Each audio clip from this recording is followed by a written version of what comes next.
Hello guys, কেমন আছেন? এই যে ছেলেটিকে দেখতে পাচ্ছেন, এর নাম আছে বিশ্ব। এই ঝিগরগাছার একটি সাধারণ ক্ষুদ্রতম ব্যবসায়িক। এই ছেলেটি সবসময় দামি মাছ বেচে। আজকে দেখুন, এই মাছটি ধরে আমি দেখাচ্ছি। এই মাছটি পাকাল মাছ, 950 টাকা কেজি।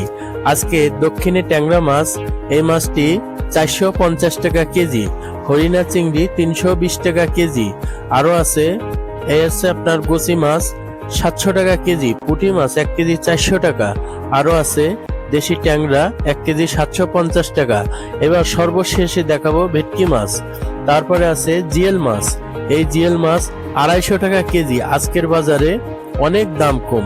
আজকের বাজারে তেলাপিয়া 100 টাকা কেজি গিয়েছে।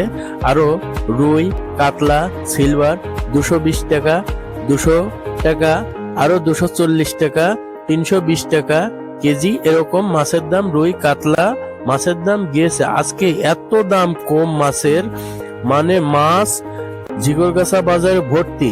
আপনারা অন্য বাজারেও এরকম মাছের দাম কম। তার কারণ হচ্ছে, যদি এই মাছের ব্যাপারটা হচ্ছে, মাছ যদি বড় বাজারে দাম কম থাকে, তাহলে সর্ববাজারে মাছের দাম কম থাকে। মাছ এরকম একটা জিনিস, যদি এক আড়তে দাম কম থাকে, তাহলে মনে করবেন